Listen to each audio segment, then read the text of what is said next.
Here's a close-up of the foliage for Sequoia sempervirens. Really nice dark green leaves, beautiful texture, flat.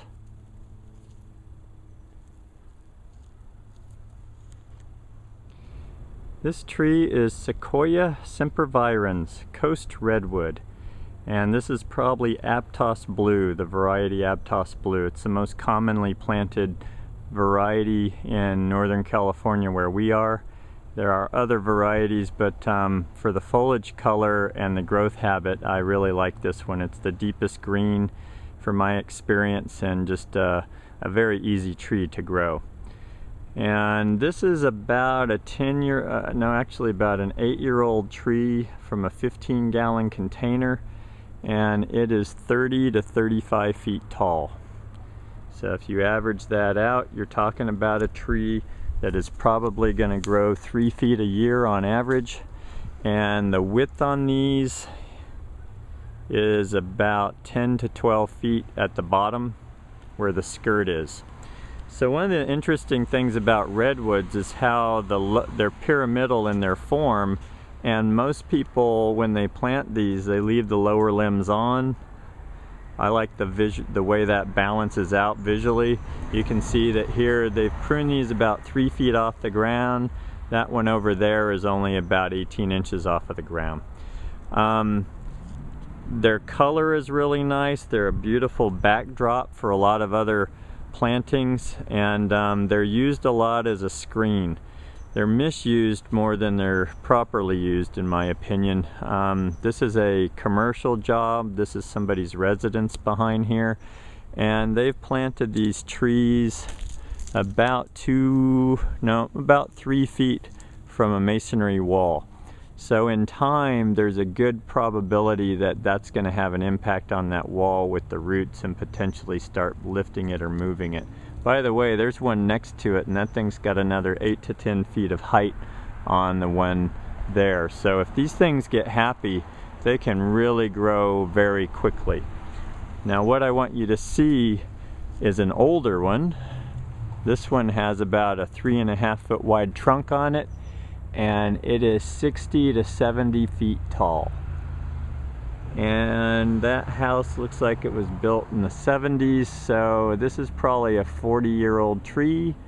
But you know, who needs an 60 foot tall tree in their front yard? And this is the thing, is these don't slow down.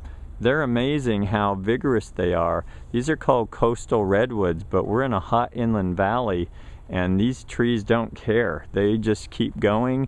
And there's no way that these are getting very much water now that they're established. When I look down here, these were established on drip irrigation.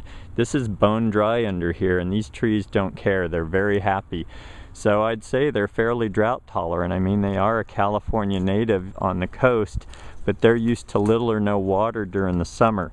That said, I heard once that they get as much as 20 inches of moisture in the root system during the summer from the fog and how it drips down off of these fronds here, and on the drip line they just get tons of moisture. And if you've ever camped near the coast, you believe it. You wake up soaking wet because of all the moisture generated by the fog. But it doesn't seem to follow that these just don't get that where we are. We have some of the lowest humidity you're going to find anywhere where we are. It's in the teens. It's under 20% during the summer. And even with that, these plants are very happy here. They grow all over the area. When I was a new designer in the mid-80s, everybody was using these, and that's where they're everywhere now. And most of those trees planted 30 years ago, 25 to 30 years ago, they're 40 feet or bigger. They are very fast, they don't slow down, they're disease-free, they're pest-free, they're just super easy to grow. So the thing as a designer to understand though is, yes, they'll give you a quick evergreen screen, but then they just keep becoming a monster, and that's more tree than you usually need. There's other evergreen trees that will give you screening, which is usually what people are trying to achieve, without blotting out the sun eventually for yourself or your neighbor. I mean, essentially they've darkened that entire backyard for the neighbor over here. So if you're going to use them, and if you are going to use them as a screen, I would tell you 10 to 12 feet on center is reasonable, and probably within 6 to 8 years you'll have the skirts touching on those trees, and that'll be fine. Here is a close-up of the foliage. It's a really nice foliage, kind of flat in the look. These do a shed every year, by the way. You see some of the brown up in there? That's natural for all evergreen trees, so don't think that nothing's going to happen just because they're evergreen. You still get a bit of fall.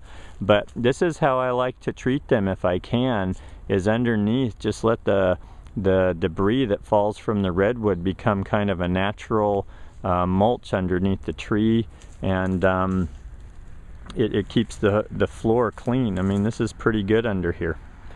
Also, they are prone to suckering. You see these suckers here at the base of this tree? That's how they naturally reproduce.